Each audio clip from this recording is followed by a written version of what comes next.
निधि ये तेरी बहन है क्या? हाँ यार ये मेरी ही बहन है। यार ये तेरी बहन तो नहीं लग रही है, तेरे मम्मी पापा कहाँ से उठा के लाए हैं इसको? निधि जाकर तुम अपनी क्लास में बैठो, कितनी बार कहा है मेरी क्लास में मत आया करो। निधि और नीति दोनों स्कूल से घर वापस आ जाते हैं और आते ही निधि गुस्से में अपनी माँ से कहती है, मम्मी मैंने कितनी बार कहा है कि इसे मेरे साथ स्कूल मत भेजा करो, देखो आज फिर स्कूल में मेरे दोस्तों ने मेरा मजाक बनाया है। नीति जब तेरी बड़ी बहन मना करती है तो तू क्यों उसकी क्लास में जाती है? अपनी क्लास में नहीं बैठा जाता क्या? मम्मी दीदी मेरी बड़ी बहन है तो क्या मैं लंच में उनके पास भी नहीं जा सकती?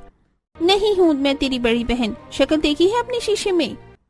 इतना कहकर निधि और सुमन जोर जोर से हंसने लगते हैं और नीति रोते हुए अपने रूम में चली जाती है।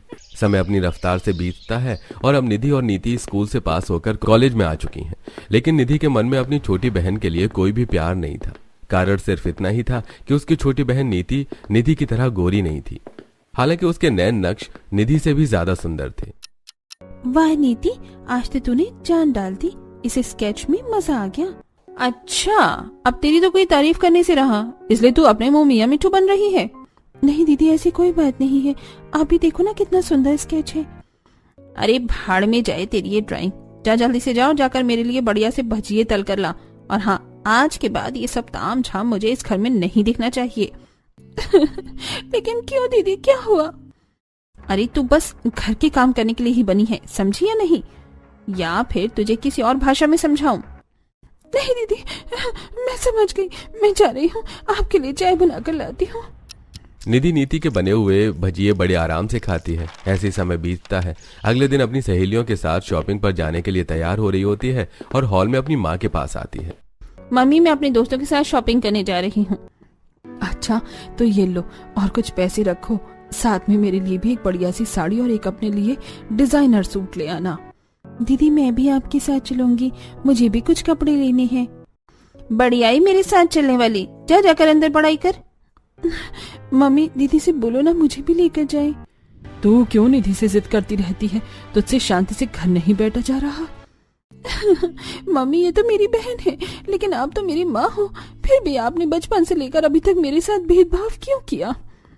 क्योंकि तू बदसूरत है, गोरी नहीं है इसलिए। तो इसमें मेरा क्या कसूर है माँ? भगवान ने रंग तो दो ही बनाए हैं। हमारे कान्हा जी जिनको अब हर रोज भोग लगाती हूँ वो भी तो सांवली सलोने हैं, और दीदी आपके ऊपर गई है तो मैं अपने पापा के ऊपर गई हूँ। सुन रही हूँ माँ आपकी बिटिया रानी की बातें। लाओ मुझे पैसे दो, मुझे जाने के लिए देर हो रही है। निधि अपना पास टांगते हुए शॉपिंग के लिए चली जाती है और नीति आंसू बहाते हुए देखते रह जाती है। ऐसे ही सिलसिला चलता है। कुछ दिनों बाद निधि को लड़की वाले देखने आ रहे हैं। घर में खूब जोरों शोरों से तैयारियां हो रही थी। निधि बेटा तुम्हारी सारी तैयारियां हो गई ना? कहीं कोई कमी तो नहीं रह रही? अगर हो तो अभी बता दो। नहीं पापा जी कोई कमी नहीं है, और फिर आपकी बेटी खुद ही चांद का टुकड़ा है, कोई कमी होगी भी तो दिखाई नहीं देगी। हाँ मेरी दोनों बेटियां चांद का टुकड़ा ही तो है। मुझे अपनी दोनों बेटियों पर बहुत गर्व है। सुन रही हो मम्मी, पापा जी की दोनों बेटियां चांद का टुकड़ा हैं। हाँ निधि तुम्हारे पापा ने सही तो कहा कि उनकी दोनों बेटियां चांद का टुकड़ा हैं। तुम पूर्णमासी की चांद हो और निधि अमावस्या की चांद। इतना कहकर सुमन और निधि जोर जोर से हंसने लगते हैं। राजेश जी मौके की नजाकत को देखते हुए शांत रह जाते हैं, क्योंकि वो बात को बेवजह तूल नहीं देना चाहते थे। पापा कल के लिए मुझे भी अच्छी सी ड्रेस चाहिए। हाँ तुझे क्या चाहिए नीति बिटिया? पापा मैं भी एक अच्छा सा सूट लेकर आऊंगी। नीति अगर तू कल के लिए तैयारी कर रही है तो प्लीज मैं तुझे पहले ही बता देती हूँ कि तू लड़के वालों के सामने नहीं आएगी। क्यों दीदी मुझ में क्या बुराई है? वैसे भी आप कहती हो कि तुम काली हो तो ऐसा भी नहीं है कि लड़के वाले मुझे पसंद कर लेंगे। तुझे पसंद कर लेंगे? अरे उनकी आंखें हैं बटन नहीं, लेकिन तो इसीलिए नहीं आएगी कि कहीं ये वो देखकर कि मेरी बहन इतनी काली है वापस न लौट जाए। हाँ ऐसा कोई जरूरी भी नहीं है कि नीति सबके सामने आए। नीति तुम अंदर ही रूम में रहना। सुमन ये क्या बात हुई? आप ज्यादा होशियार न बनो, जैसा मैं कहती हूँ वैसा ही होगा। निधि को देखने लड़के वाले आते हैं और निधि का रिश्ता पक्का हो जाता है। शादी की शॉपिंग शुरू हो जाती है। निधि अपने मनपसंद की एक से बढ़िया एक सूट और महंगी साड़ियां लहंगा खरीदती है। तभी एक दिन नीति भी निधि के साथ बाजार चलने को कहती है। दीदी मुझे भी ले चलो ना। हाँ हाँ क्यों नहीं, दीदी की शादी है, छोटी बहन शॉपिंग नहीं करेगी क्या? नहीं पापा, मैं इसे नहीं ले जाऊंगी।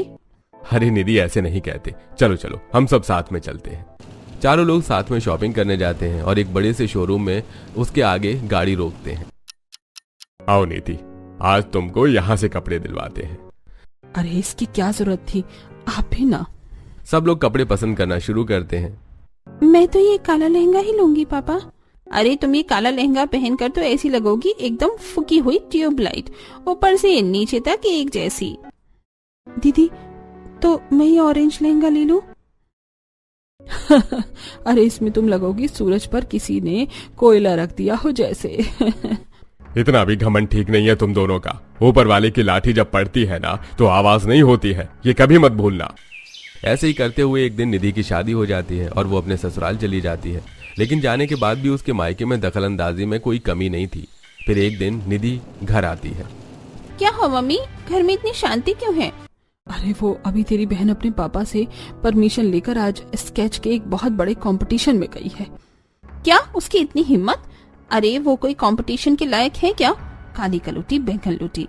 अरे वो गई है गुलछर्रे उड़ाने, जिससे कोई लड़का मिल जाए उसको। अब भगवान जाने क्या करने गई है वो। रुको मैं ही जाती हूँ और उसे लेकर आती हूँ। तो ये करने ही घर से आई है, मुझे पता था। चल अब पापा को तेरी सारी करतूतें बताती हूँ। निधि नीति को पकड़कर वहाँ से लाती है और घर में मम्मी पापा को सारी बात बताती है। हाँ तू सही कहती थी मेरी बेटी, ये नीति तो मेरी बेटी कहलाने लायक ही नहीं है। तभी वो लड़का भी नीति के पीछे पीछे उसके घर आ जाता है। जी मेरा नाम राहुल है, आप लोग प्लीज मेरी गलती की सजा नीति जी को मत दीजिए। मैंने ही उनसे आगे आकर बात की थी, आप उनको भला बुरा मत बोलिए। ये लड़का तो बड़ा संस्कारी और किसी अच्छे से घर से मालूम होता है। कोई बात नहीं बेटा, आप यहाँ बैठिए। सुमन जी जाओ जरा चाय बना कर ले आओ। निधि और सुमन मुंह बनाते हुए रसोई में चले जाते हैं। तो कहाँ रहते हो बेटा आप? जी मैं यहीं रामपुर में रहता हूँ, मुझे भी स्केचिंग में रुचि है तो मैं भी देखने चला आया। आपसे एक बात कहूँ अंकल जी? हाँ हाँ कहिए। मैं आपकी बेटी का हाथ मांगना चाहता हूँ। लो देख लो पापा। सुमन निधि को खींचकर साइड से ले जाती है। अरे तू चुप रहे बेटी, अरे इसे कोई लड़का मिल रहा है वो ही कम है क्या? अरे हो जाने दो इस कल्लो की शादी, फिर इस घर पर तेरा ही तेरा राज होगा बस। बात तो सही कह रही है माँ आप। और फिर नीति और राहुल की शादी तय हो जाती है। नीति दुल्हन के जोड़े में सजी हुई बैठी है और उसके मन में हजारों तरह के सवाल चल रहे हैं। आज राहुल जी मुझे अपनी दुल्हन बनाकर ले जाएंगे। कल से ही मेरी एक अलग दुनिया होगी जहाँ मेरे पति, सास, ससुर और ननंद। अरे ये तो मैंने सोचा ही नहीं। पता नहीं मेरी ननंद कैसी होगी, क्या वो भी मेरी दीदी की जैसी ही होगी? नहीं नहीं, वो उनसे भी बेकार ही होगी क्योंकि ननंद का नाम ही इतना बुरा है। तभी नीति की सहेलियां उसे ले जाने के लिए आ जाती हैं। चलो चलो नीति, बारात आ गई। जीजू को देखो कितनी ही स्मार्ट लग रही है। हाँ सच में तू तो बड़ी ही किस्मत वाली निकली नीति। कहाँ हमारी शादियों का ठिकाना नहीं और तुझे सपनों का राजकुमार मिल गया। चलो चलते हैं। नीति की शादी होकर वो अपने ससुराल पहुंच जाती है। उसकी नंद प्रिया उसका जोरदार स्वागत करती है। रुको रुको भाभी, अभी आप यहीं ठहरो। प्रिया अपनी भाभी के कदमों में फूलों की चादर बिछा देती है। मेरी ननद तो अच्छी लग रही है और शायद ये कुछ दिन का ही प्यार है, फिर सब सच्चाई सामने आ जाएगी। शुक्रिया प्रिया दीदी। प्रिया नीति को उसके कमरे में ले जाती है और राहुल और नीति खूब सारी बातें करते हैं, फिर सो जाते हैं। सुबह उठकर तैयार होकर नीति अपनी सास के पास आती है और उनके पैर छूकर उन्हें प्रणाम करती है। प्रणाम मम्मी जी। प्रणाम प्रणाम, जीती रहो बहू। आज तुम्हारी पहली रसोई है तो जाकर रसोई में मालपुआ बना लो, क्योंकि हमारे यहाँ पहले हमारे पूर्वजों और भगवान को मालपुआ का ही भोग लगाते हैं, उसके बाद ही हमारे यहाँ कोई और काम शुरू होता है। जी मम्मी जी।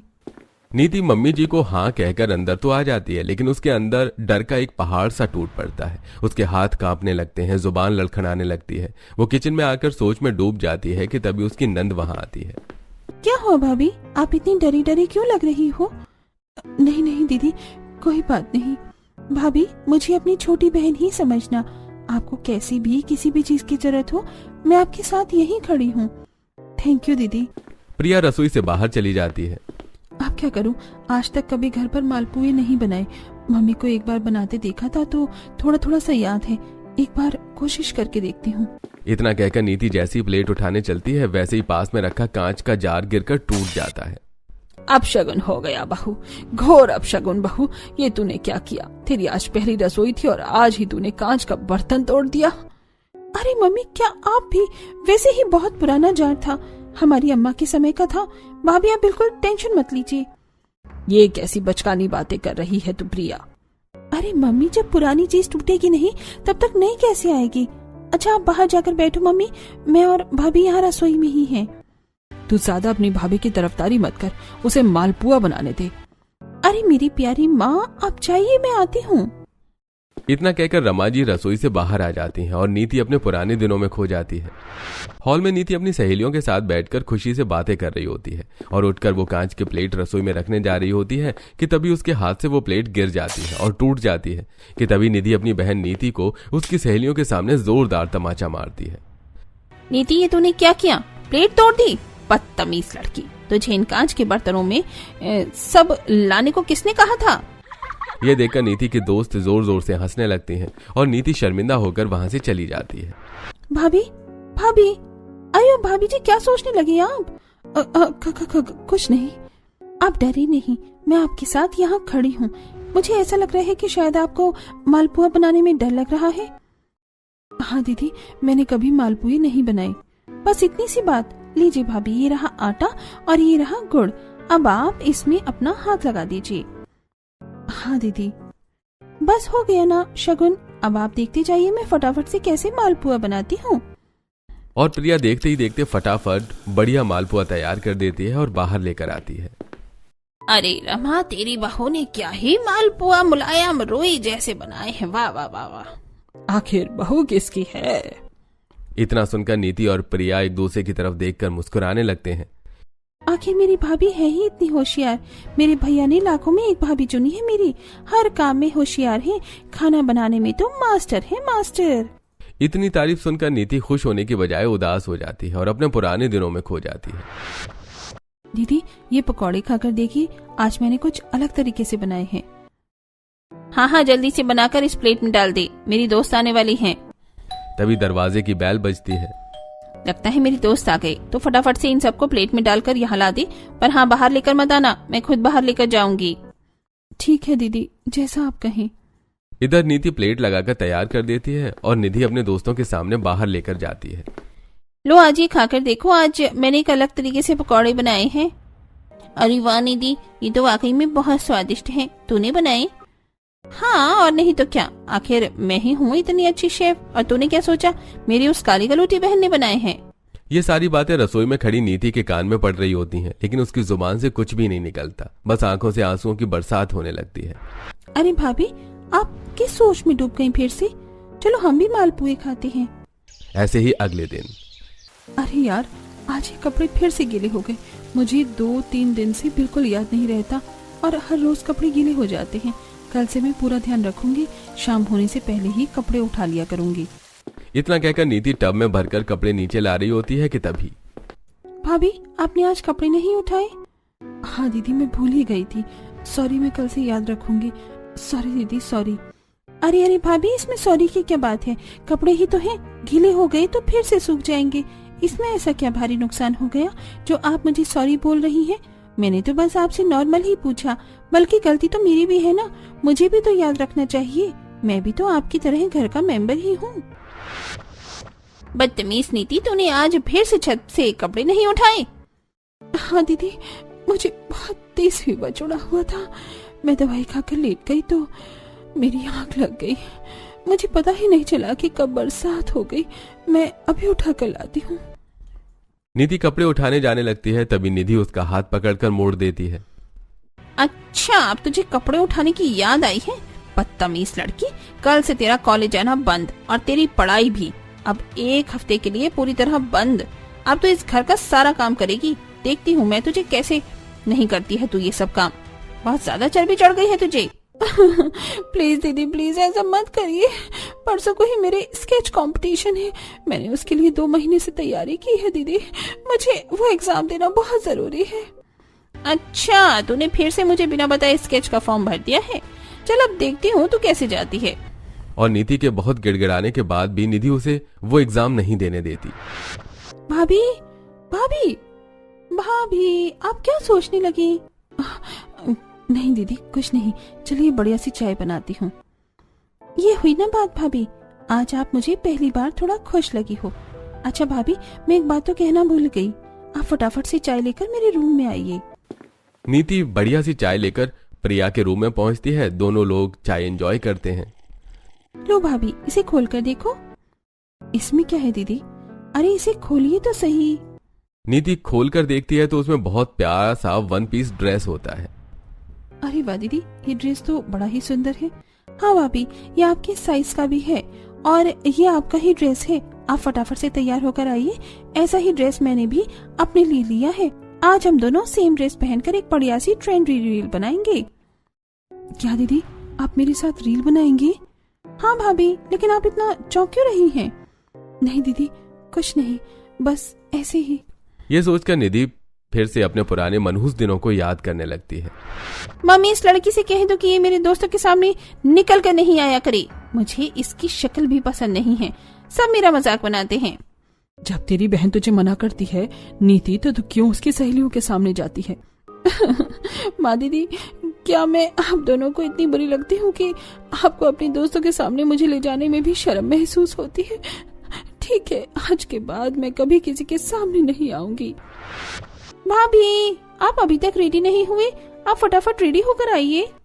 कुछ ही दिनों में प्रिया का बर्थडे आने वाला होता है। नीति चुपके से एक बढ़िया सा स्केच तैयार करती है और प्रिया के बर्थडे वाले दिन सरप्राइज में उसके लिए लेकर जाती है।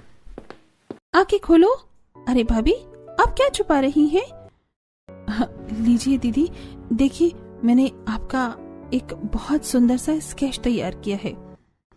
ओह माय गॉड भाभी, ये आपने खुद बनाए हैं? हाँ दीदी, थोड़ी बहुत कलाकारी तो हम भी कर लेते हैं। आप इसे थोड़ी बहुत कलाकारी कहती हैं? अरे भाई, आप कितनी बड़ी कलाकार हैं, ये आपने कहाँ छुपा कर रखी थी? हाँ प्रिया, नीति बहुत अच्छी स्केच कर लेती है और नीति मुझे एक स्केच कंपटीशन में ही दिखी थी। भैया, तो आपने आज तक ये बताया क्यों नहीं कि भाभी इतनी अच्छी स्केच कर लेती है? अरे हाँ मम्मी, क्यों ना हम भाभी के लिए एक अच्छी सी आर्ट गैलरी खुलवा दें? हाँ हाँ, क्यों नहीं। अगर मेरी बहू के अंदर इतना बड़ा हुनर है तो हमें उसे दुनिया से छुपाना क्यों? प्रिया बेटा, तुम अपनी भाभी के लिए एक बढ़िया से आर्ट गैलरी की तैयारी शुरू करो। मुझसे जो भी हेल्प चाहिए वो मैं जरूर करूंगी।